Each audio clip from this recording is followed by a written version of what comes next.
So students, let's start the English syllabus. I am starting the English syllabus from the basic introduction.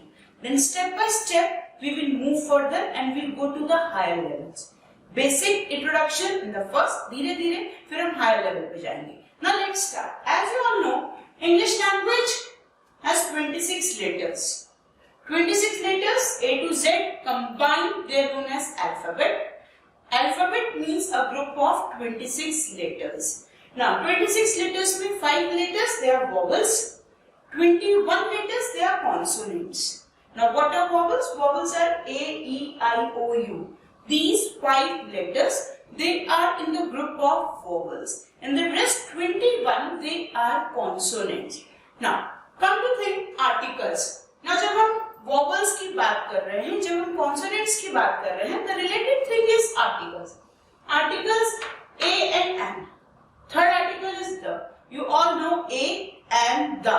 These three are articles. अब A कहाँ लगता है, N कहाँ लगता है, the कहाँ लगता है. आपने अभी तक बेसिक चीज की है, A कहाँ लगता है, N कहाँ लगता है, the कहाँ लगता है. I will tell you the basic and then the complicated. आपको डिफरेंस समझ में आएगा. Now I'll start with the basic first.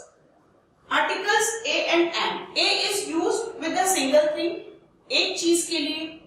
Unspecific. कोई पर्टिकुलर थिंग नहीं, कोई भी एक चीज उसके लिए हम A लगाते हैं. सिंगल चीज के लिए हम A लगाते हैं. अनस्पेसिफिक थिंग के लिए हम A लगाते हैं. अब ये A लगता कहाँ है? जो वर्ड्स कॉन्सोनेंट साउंड से स्टार्ट हो रहे हैं.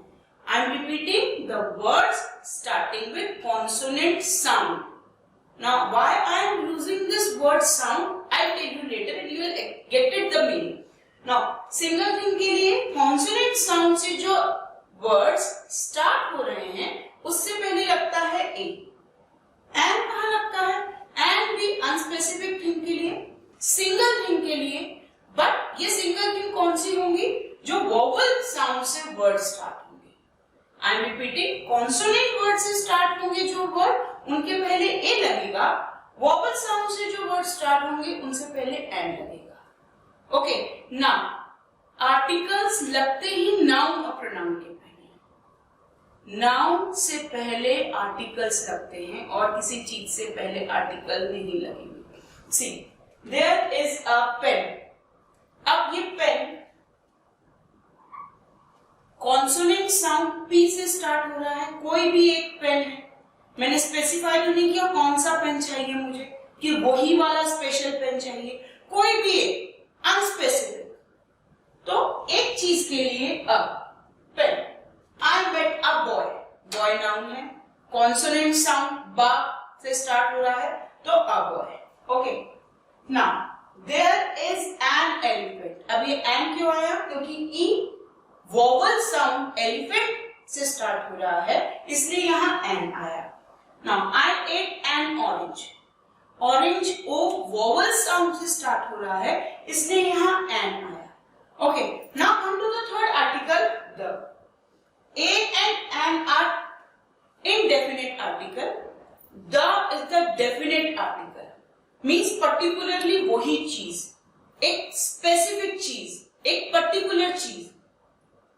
डिफरेंट फ्रॉम अदर्स, यूनिक, जिसके जैसा कोई नहीं है. इन सारी कंडीशंस पे जो भी नाउन आएंगे उनके साथ हम दा लगाएंगे.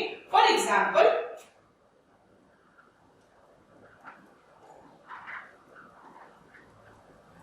The Taj Mahal is one of the 7 wonders of the world. तो द ताजमहल, ताजमहल के जैसा और कोई नहीं है, यूनिक है, डिफरेंट फ्रॉम अदर्स. तो द ताजमहल. एक और चीज,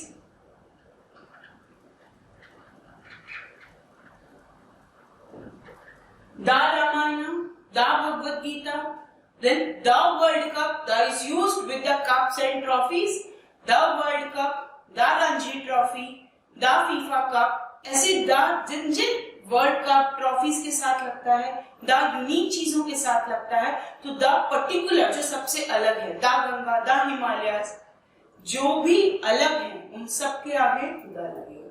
now this was the basic. अगर हम आर्टिकल से रिलेटेड, जब मैंने यहाँ बोला है वोवल साउंड, कैसे आप कंफ्यूज हो जाओगे वो मैं आपको बताती हूँ. सी,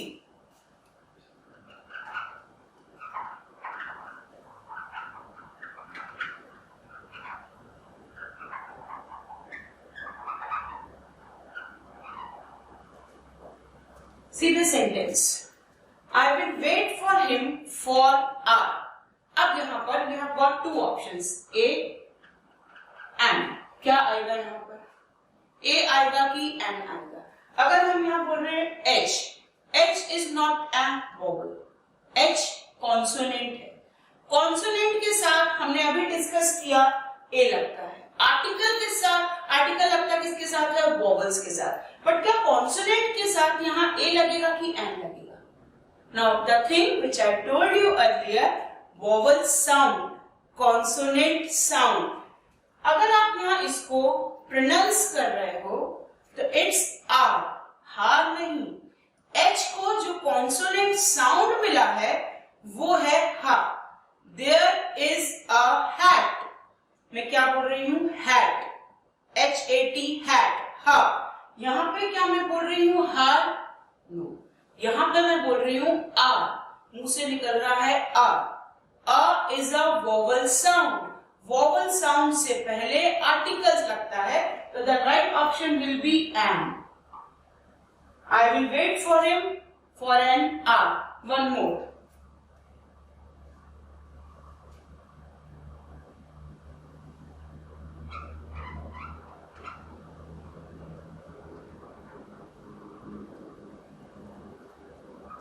Now, he is dash MLA. MLA. यहाँ A आएगा या N आएगा? M is a consonant sound. Consonant sound से पहले A लगता है. There is a monkey. This is a mat. यहाँ पे क्या लगेगा? यहाँ पे A नहीं लगेगा, यहाँ पे N लगेगा. Now confused why N लगेगा? N इसलिए लगेगा because बच्चा जब हम बोल रहे हैं MLA, मुंह से पहले क्या निकल रहा है? A. M. मंकी में म निकल रहा था. MLA में M का A निकल रहा है and A is got a vowel sound, इसलिए यहां पर हम आर्टिकल लगाएंगे N.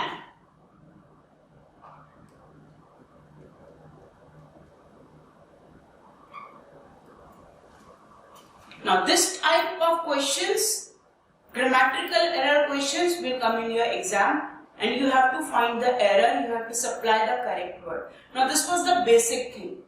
We'll do the higher level slowly. Now in the next thing I tell you about the synonyms and antonym segment. कि कैसे आप opposite words याद रख सकते हैं, कैसे आप same meaning words याद रख सकते हैं. We'll do that today, the basic thing, then the difficult one. So students, after the introduction of alphabet, articles, vowel, consonants, let's move forward to the sentence construction. That means structure of sentence. Sentence बनता कैसे है? कैसे आप कोई sentence बना सकते हो? जब भी कोई sentence बनाना है बच्चा, सबसे पहले होगा subject, उसके बाद verb, उसके बाद object. अब ये subject कौन? Subject means कर्ता. Subject means जो काम कर रहा है. Subject वो होता है जिसपे पूरा sentence डिपेंड है. सब्जेक्ट वो होता है जो काम कर रहा है और सब्जेक्ट की पोजीशन सेंटेंस में सबसे आगे आएगी. A sentence will begin with the subject, क्योंकि पूरा सेंटेंस उसी पे ही डिपेंड है. तो सब्जेक्ट सबसे पहले. In the beginning of the sentence the subject will be there. A sentence starts with the subject. Okay, now subject के बाद आएगा वर्ब. Now verb means काम, क्रिया, एक्शन. अब हमने जब बोला कि सब्जेक्ट काम कर रहा है, सब्जेक्ट वो है जो काम करता है. वर्ब वो काम है जो सब्जेक्ट करता है. सब्जेक्ट ने क्या किया वो हम वर्ब के थ्रू बताएंगे. सब्जेक्ट ने वो काम कब किया वो वर्ब के थ्रू पता चलेगा. वर्ब के फॉर्म्स, टेंसेस के थ्रू पता चलता है कि सब्जेक्ट ने वो काम अभी किया, कल किया, पहले किया था, या वो करेगा, या वो कर रहा है. This all will be depicted by the action of the verb, by the time of the verb. कि वो हुआ किस समय है. पहली बात तो verb means काम क्या हो रहा है, the action. Next is time of the action, कि वो काम हुआ कब है. All is told by the verb. Third comes the object. Object जो काम हुआ है उसका किस पे असर हुआ है. किस चीज को लेके वो काम हुआ है, उस पूरे काम का रिसीवर कौन है, उस पूरे काम का इफेक्ट किस पे हुआ है, वो object. Okay, subject verb object, this is the basic thing to construct a sentence. Structure of sentence बनता ही ऐसे। नाउ अगर हम बात करें simple present tense, very basic thing, सबसे इजी। प्रेजेंट टेंस में अगर हमें कोई सेंटेंस बनाना है, see Rahul plays cricket, Rahul cricket खेलता है, राहुल क्रिकेट खेलता है, present tense. Simple present tense में V1 लगता है, सिंपल प्रेजेंट टेंस में V1 लगता है। नाउ यहाँ राहुल प्लेज क्रिकेट, पर यहाँ तो S लगा है।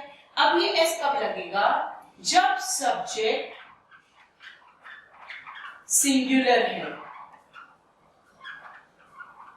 Now what do you mean by singular subject, एक। जब एक इंसान है, सब्जेक्ट सिंगुलर है, तब हम सिंपल प्रेजेंट टेंस में V1 प्लस S या V1 प्लस ES लगाएंगे। सी V1 plus S, play plus S, Rahul plays cricket. Now अगर V1 प्लस S है तो V1 ES क्या होगा, सी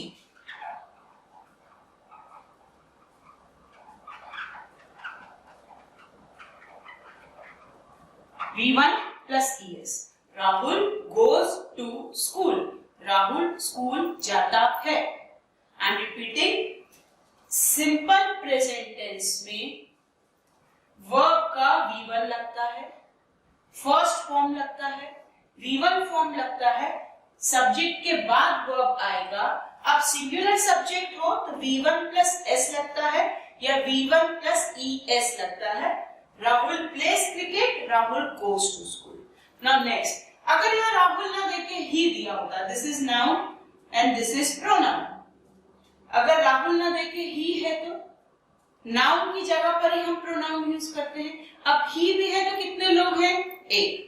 वर्ब का वही रूल चलेगा, सिंगुलर सब्जेक्ट के साथ V1 में S या ES, तो ही प्लेज क्रिकेट, वो क्रिकेट खेलता है। तो अगर यहां मैं राहुल की जगह ही कर दूं तो he goes to school. Okay, ना अगर ही ना है, शी है, अगेन प्रोनाउन है। ये मेल के लिए यूज है, ये फीमेल के लिए यूज है, लेकिन रूल तो वही है, सिंगुलर सब्जेक्ट के साथ V1 में S, सिंगुलर है तो V1 में S, she plays cricket. Now next, अगर यहाँ I है, I भी सिंगुलर है, सिंगुलर के साथ V1 में S लगता है, हमने अभी डिस्कस किया। But pay attention, I U V के साथ रूल डिफरेंट चलते हैं। R U no matter singular है, but still they will follow the rule of V। जब यहां मैंने लिखा सिंगुलर सब्जेक्ट के साथ V1 में S लगता है, तो प्लूरल सब्जेक्ट के साथ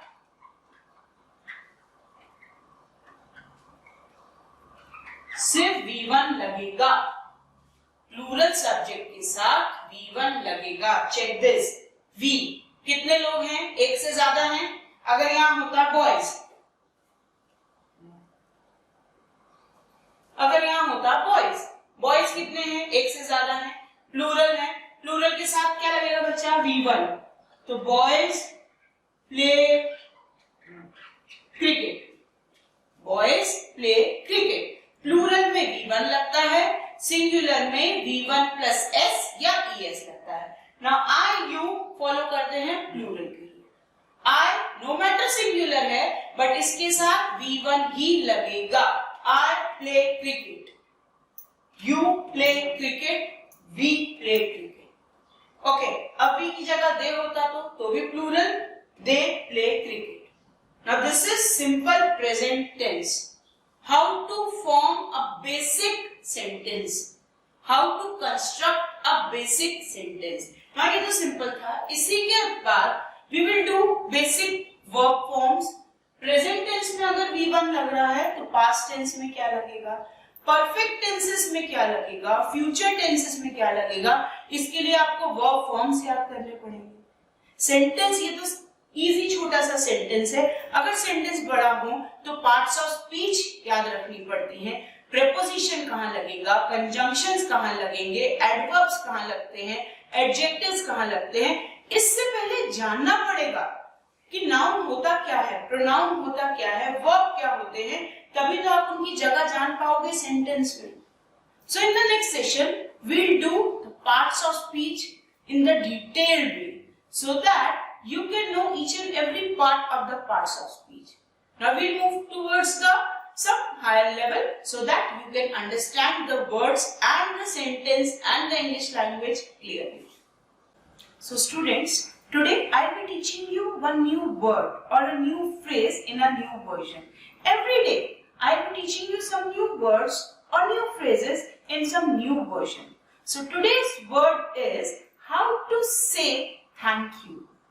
How to say thank you in different styles. You can say I appreciate it. You can say thanks a million. You can say thanks a bunch. Again, you can say you are a life savior. Okay, so these were the words you can use in place of thank you. Enjoy.